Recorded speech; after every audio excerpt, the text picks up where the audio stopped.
All right. Well, guess what? That was a dud, but I'm going to basically start over. And so basically, the concept behind uh, Best Ball um, Study Hall is that whoever wants to study with me can jump on and we're going to study what I'm going to study anyway. It's not content per se. I can't say I'll never bring guests on, but I just don't want the stress of finding guests, thinking about what I'm going to do. Ultimately, the three main tenets of Best Ball Study Hall is that I'm going to be studying anyway. So why not turn the camera on and let people study with me instead of you seeing the end results and someone sends out an article or does a podcast with what they found? You can actually study with me. Number two, 2021 was a unique year.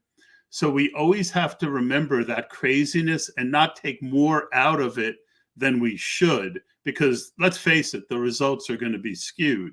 There are a lot of teams that might have gotten further, whether it's my team or someone else's team, had we not had the COVID um, blizzard that we had. And the third and most important thing is we all have biases. And I'm going to be doing a lot of ADP shows. And I'm just going to be asking the group, what do you guys think of this? This is my thought on this player. And the goal is to really test our biases because we all have them. I mean, my big two that I missed this year were Cooper Kupp and Leonard Fournette. And it's amazing that I was profitable considering I missed both of them.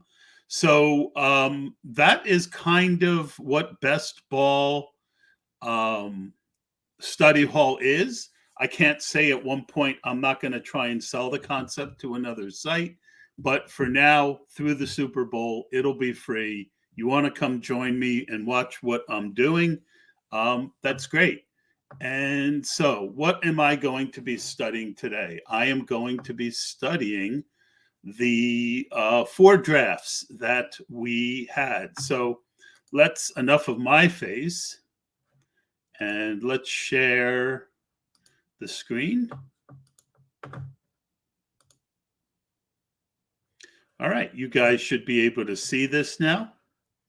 All right, so the funniest thing is what do the four draft boards have in common? And if you guys have comments, put them in the comment section. I will check back occasionally to see if there's anything there. And if not, well, it's my party and I'll cry if I want to. All right. So this one is unauthorized cinnamon. He came in second in the league. I was in this draft. Todd from PAT20. Let's look at draft number 2. And this is unauthorized cinnamon again. So Museo Cervino. You can see already here I am. I came in second in that one. I was with Elliot Christ. 3 of these 4 were live drafts, which is another interesting thing I have to ask Fantasy Mojo for. But 3 of the 4 teams were part of a live draft. So let's get that one up. The third one was the winner, Phantom Draco, out of the 3-hole, and Todd from PA with Billy, Gunslinger number 27. In that one, I came in third. I was about 43 points away from taking Draco out before he even got to the playoffs. So that is an interesting thing that I noticed. And then the fourth one is my team, Todd from PA, Todd 23. Obviously, I was in that draft. I actually drafted next to my buddy Danny Muller in that one. So, and obviously, what's interesting is I came in first in this league, 1,973 points. When you look at Draco, I already showed that one, but we'll look at it again. He put up 1897. Regular season points, I came in third.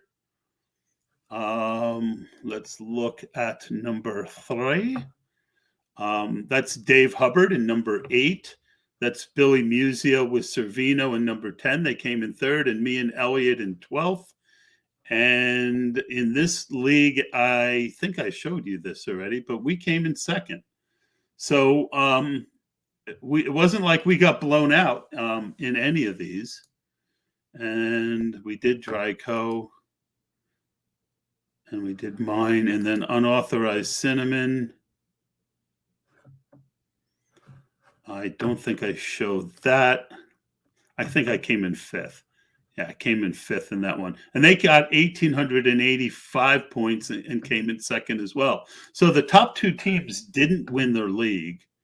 And where's Musio's team?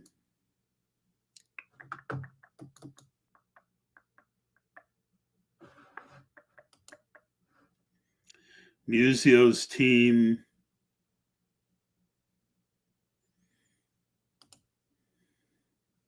There we go. So Billy had an awesome team right from the beginning, 2,007 points. And Elliot and I put up a very respectful 1,938. So let's go back to that draft board. And then let's also go look now. All right, let's cover one other thing. We had a big argument today on Twitter about zero running back. Look, I don't have anything against zero running back. I don't have anything even against the guys who do and tout zero running back. But if you're going to say it was a great year for zero running back and you point to your team's success and it's not zero running back, it's take one, in this case, unauthorized cinnamon took Jonathan Taylor in the first round. It's just not zero running back, right? I mean, this had elements of zero running back at least. There were 7 running backs taken, I think 2, 3, 4, 5, 6, 7. So, I mean, going 7 running backs is pretty unusual. I remember thinking that at the time, but they came in second and I didn't. So, joke's on me. Musio's team.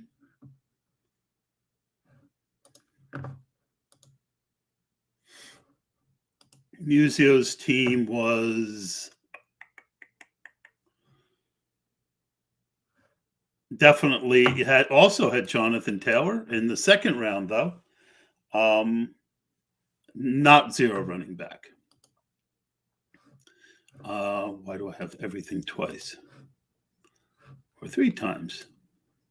Oh, I see. All right. Phantom Dryco took Dalvin Cook in the first round.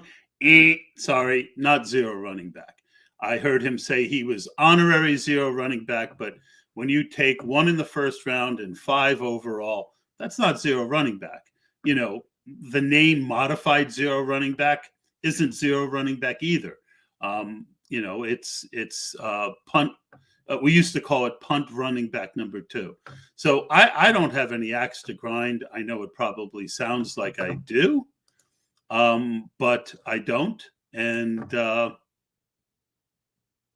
that is, and then my team obviously was not zero running back. So, all right, let's look at my team and my draft. So, as we saw, I won my league. And I took Tyreek in the first round, Mixon in the second round. I definitely took them together to correlate them for week 17. This would be a very different podcast if it was a Mixon Tyreek game instead of a Darrell Williams, Jamar Chase game. But it wasn't. So, me and my sour grapes can go where we go. Terry McLaurin in the third. All right. So one thing all these teams have in common is all 4 of us drafted Mark Andrews. So that opens up a thought for me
All right, so we're back. Not a good sign.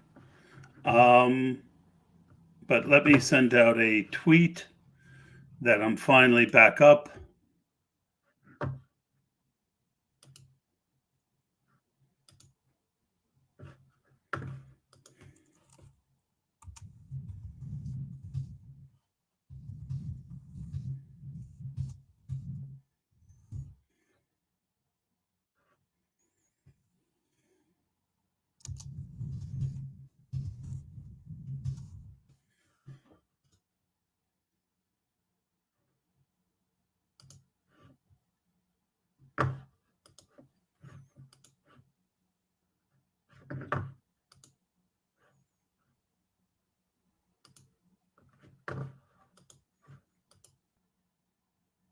All right, so sharing screen. All right, so let's go back to where we were. We won't go over what a disaster this was. All right, so my team, Todd from PA. So one of the key things is that you have to realize is I'm building a portfolio, and this is part of the building process. But 11 of the 12 teams had Mark Andrews. So I feel like one of the key things that we need to discuss going forward is how to differentiate for the last week, because the way this is set up with 12, 12, 12 teams, 3 of 12, 3 of 12, 3 of 12, you're going to even more, I think, end up with one or two guys very heavily owned in the final. And unfortunately for me, the guys who differentiated me, again, Mixon and Tyreek, did almost nothing.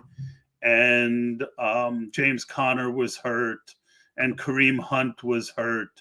So and Jonnu Smith, did nothing. Corey Davis was hurt. Fitz was hurt. My team that got there needed a lot to go right, and it didn't get it. But we'll notice Mark Andrews in the fourth, good pick. Josh Jacobs and Hunt. So not even a modified zero, I would call it. I lost Juju. Debo was one of my most owned players. Connor was one of my most owned players. But there was like 3 Debos in the final, if not 4. Hollywood I was the only Hollywood.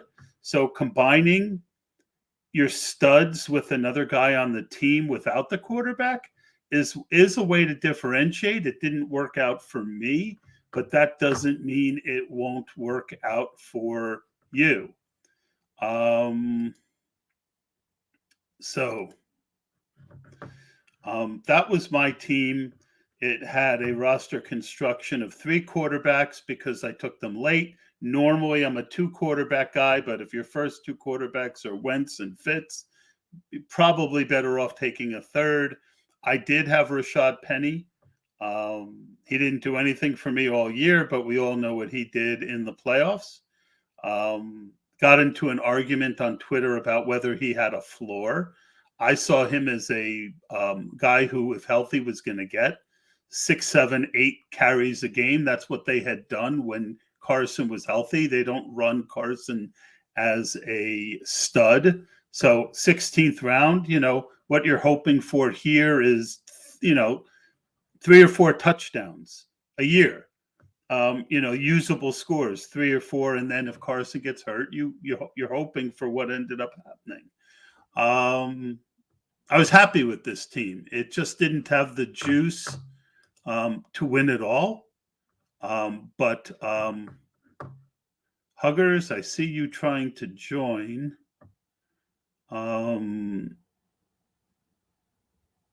Text me on Twitter if you want to join and say something. I'll put you up. Let's see.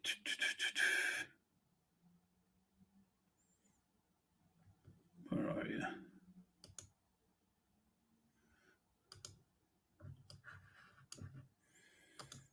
Yeah, if you want to come up and take part, Huggers, feel free. All right. So that's that. Let's look at the winning team. All right. So no axe to grind. The dude built an amazing team. Even more amazing that he really didn't get much out of his top three picks. Um, any three. Yeah. So again, Mark Andrews in the fourth. And he got him later in the fourth. Jamar Chase in the fifth. Boyd. That's a little early for Boyd, but I guess he had a plan to double stack and grab Burrow, and he grabbed Burrow pretty early to make sure he got it. Mostert got hurt. But again, to me, 5 running backs is not 0 running back. It's just not. And you could argue, well, all right. So did he get lucky with Singletary? Absolutely not. I was not on Singletary. And, I think it was unlikely that Singletary became what he's become, but it happened without an injury. So, good on him there. Sony Michel, though, I mean, if you're going to try and get and recreate what won this year, the concept of drafting Sony Michel and so I mean, if you look at his running back room, other than Dalvin, I mean, it was pretty weak. I would have felt it necessary to maybe hit a sixth, or definitely have hit a fifth, or a third earlier, but he didn't, and it worked. So again, shut up, Todd. But it's just my thoughts on what I would do and how I build teams. But Sony Michel needed a trade and an injury, and he got both. I bought a lot of Sony Michel around here once he was traded. I liked him a lot, but getting him in the 18th round, I mean, it was $100,000 pick basically, because he doesn't get there without Sony Michel. And he doesn't get there without Dalvin Cook. So, it's not honorary 0 running back. It's, 1 stud running back and then punt. And that's a pretty tried and true. I love what he did here, though. 1, 2, 3, 4, 5, 6. A lot of my drafts look like this. And then hitting 2 quarterbacks here. I love what he did here. I also love, a lot, Gabriel Davis, Josh Palmer, Quez Watkins. I mean, the dude did a great job, and congrats, Draco, on winning $100,000. Your team, whether I agree with certain things or not, it got into the playoffs, and then it was very dominant. I mean, it was exceedingly dominant all the way through. I thought it was the favorite, and it ended up winning. All right, let's go look at our RotoViz friends. Oh, let's go back and let's look at Billy in my draft here. So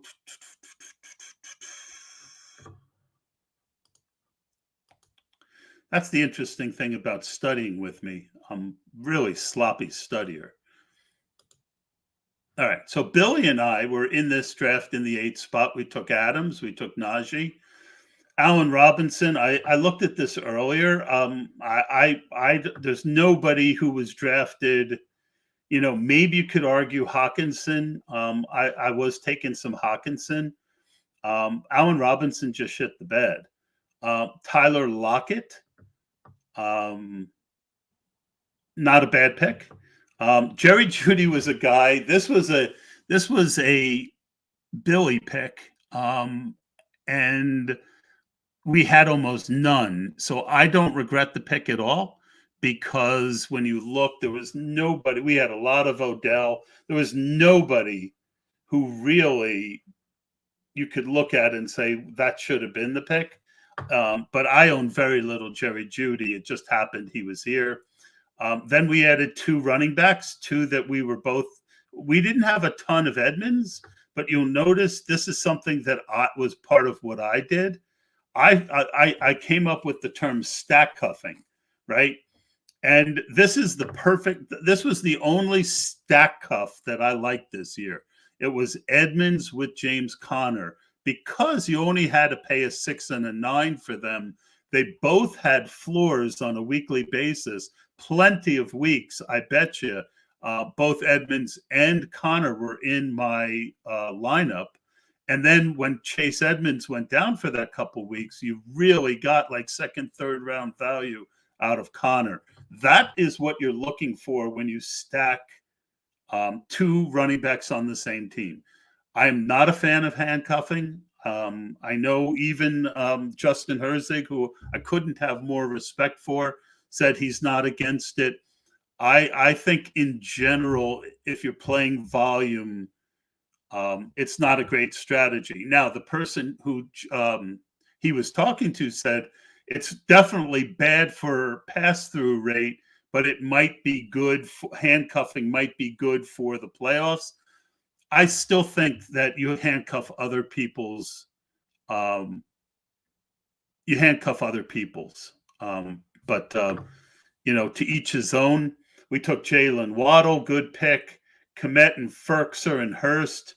We were weak at tight end, and that's probably a good part of why we didn't advance. Derek Carr to go with Tom Brady. There was no Brady stack here. And where's Gronk? Where did Gronk go? Because I missed on Gronk. Yeah, so this was dumb. All right, leaving Gronk when we had Brady, that made no sense. Why we did that, I don't remember, but I will kick myself in the nuts because if I had right there, that's how Dryko doesn't win $100,000 because we were 43 points behind him. If we had Gronk instead of one of these two idiots, I don't think Dryko even makes it to the playoffs. Now, you could probably look through his lineup and find something similar, but I'm analyzing me and mistake that I made. And it might have made the difference where he got eliminated. We'll never know because I didn't do it. We didn't do it. I love Derek Carr late. Edwards. Eventually, I started getting into Renfro, but more on the other website, not here. Valdez, Scantling, Coleman, Hurst, Peoples-Jones. I mean, other than this one mistake, this was a really good draft. Allen Robinson, this is where he went. So I don't kick myself about that. That just didn't work out. But, I mean, this is a crucial error. It could have been a $100,000 error because this team could have advanced. Well, with Brady and Derek Carr, wasn't advancing in the playoffs. Anyway, enough on that team. Anybody have thoughts on that? Feel free to jump in, throw in your thoughts. All right, let's do Billy's team. Where is he? Let me get out of the ones that we already did. Bye, Draco. Congrats again on the $100,000, dude. I'm not trying anything I'm saying. I'm not trying to take away from what you accomplished and won. I know it could sound like that, but that is not my intent. But it's interesting that I missed you by 43 points in the regular season, and I think it's fair to look at what was different. All right, so Billy got third place with this team. Tyreek Hill, Jonathan Taylor, double tight end. I'm a fan of the strategy. And again, Andrews is what gets you there. Jamar Chase, and Joe Burrow. So there's your third place finish, although he also was a great regular season team. And he also was really strong all the way through the playoffs. And look, right here, Damian Harris, James Conner, Leonard Fournette. If you're doing modified, this is when I like to attack second running back and try and get 2 to 3 guys who can be. I don't like waiting till back here to try and get the second and third. And they just nailed the 3.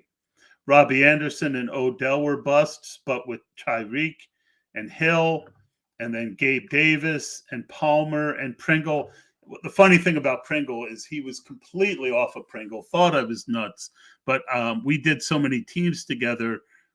This was a week 17 correlation with Joe Burrow. So I am all the more going to be looking to correlate my teams for week 17 going forward. That is something that I do think is what you need to get out of this situation where Mark Andrews is on 11 of 12 teams.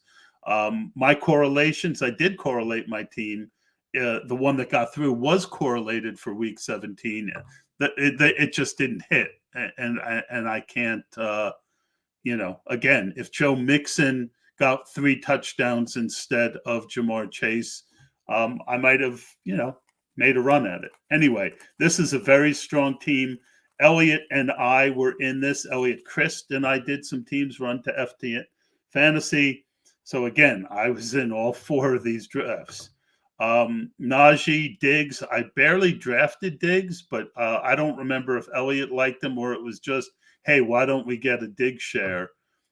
Swift at the end of the 3rd. I was happy to draft Swift anywhere through here for most of the offseason. Getting him here was a no-brainer.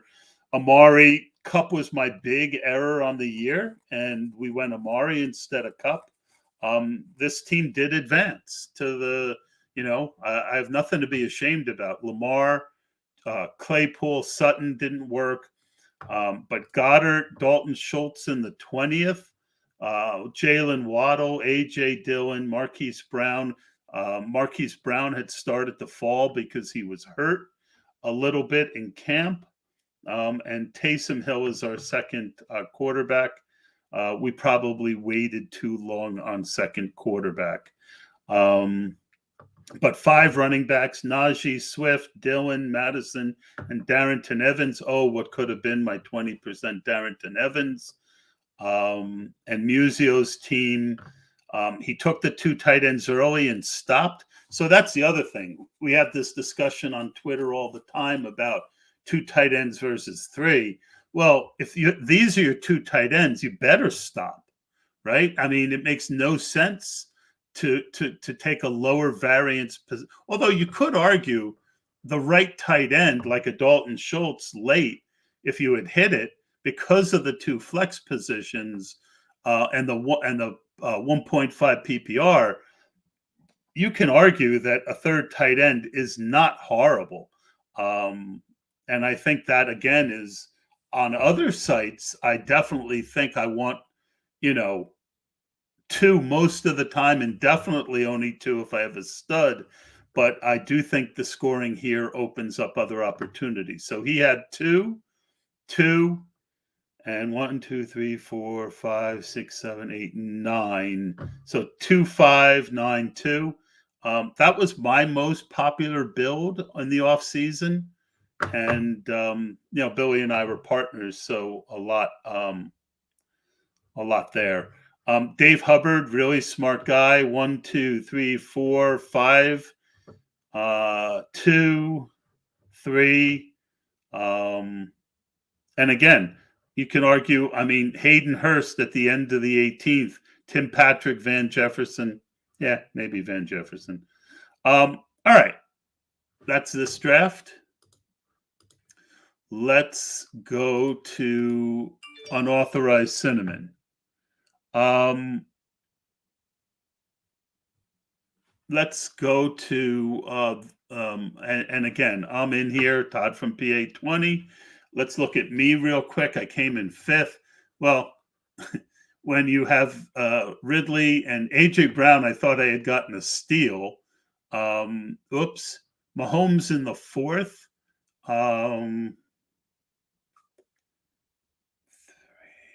Yep, passing on Cup again. Imagine this team with Cup. Then Jacobs and Edmonds, Boyd, Mike Williams, Connor. There's that stack cuff again that I did. So you see that that's a good strategy. I waited on tight end, so I took 3. Really bombed out on Ferkser this year. Corey Davis, again, good choice in the 12th round. Evans, hurt.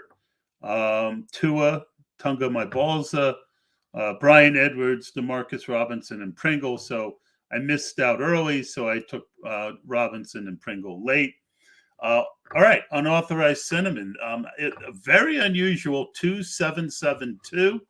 Um, I don't get taking 7 when you have a first rounder and a sixth rounder, but it's hard to argue when you go 5 and your second and your fourth and your seventh, you end up nailing, and it almost wins you 100 grand. Not what I would do, but those boys are really smart, and everything they do, they back up with numbers. And again, one of the things that people don't understand is with two flexes, it really does change the dynamic. Um, Taylor and Adams, unbelievable. Of course, Mark Andrews. Um, they were very heavy tight end. So taking Fant to go with Andrews, but then they stopped. I think that was smart. I saw a lot of this year when you take two quarterbacks in this range that are good. And even I've seen a lot of teams that took two of these guys, if the second one fell, doing really well. Putting up those big points every week at quarterback, I think is an underrated strategy. And one of the things I want to study during this study hall as we go forward is I'm going to study the effect of taking two quarterbacks early that are both good.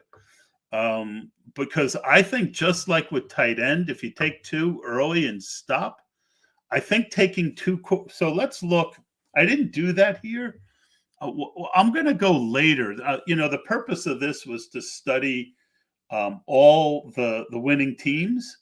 But I do want to kind of go through the effect of having 0 running back teams. And let's see, are there any 0? Okay, so this is as close as you get to 0 running back in this draft. So no 0 running back teams. Let's look for some 4 running back teams. No. Okay, so here's the perfect example. Bucks champs.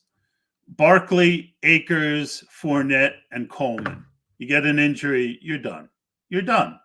All right. The strategy of 4 is really 4 in the first 10 rounds. That's how Justin laid it out to me. So when you're taking a fragile strategy and making it super hyper ridiculous fragile when you wait until the 16th round to take your 4th. Can it work? As we saw with Draco, anything can work. Take 7 running backs worked. I just think over time you're going to have a much less chance of passing through a lot of teams. So it really comes then down to your style. Are you just gunning for the 100 grand, or are you trying to get a great pass through rate? My strategy is I don't want to lose money. So I want a good pass through rate, and I was profitable, and I got a team into the final 12. So I have no regrets about my strategy. And I'm not saying my strategy is better than theirs or Draco's or anyone else's, but it's the best strategy for me. And as long as you know what you're doing and why you're doing it, and you've studied the numbers, then I'm all for it. And one thing about these guys is they are well thought out, and like Sean was all over Jonathan Taylor this year. I mean, he has a long track record of being right. And my disagreements about the predication and the whole 0 RB thing and whether it was 0, it completely doesn't take away for the immense respect that I have for almost all of these guys. And Blair is another guy. He was a partner on this. It's rare that I notice that somebody's just kicking my ass regularly in Bestball. And a couple years ago, Blair just, I came in second to a bunch of his first place teams. Very, very under the radar top player in my view. So very interesting, 2772. My team came in 5th in this one with my more traditional, again, 2, 5, 8, 3. So that's really my main strategy is you know, 2-5-8-2 with a floater to fix the weakest part of my roster. All right. I think that's going to do it. I don't see any questions. I want to thank you guys who've joined this or who checking it out later. Sorry about the power outage. But until we study again, Todd from PA, Todd Burrows saying good night.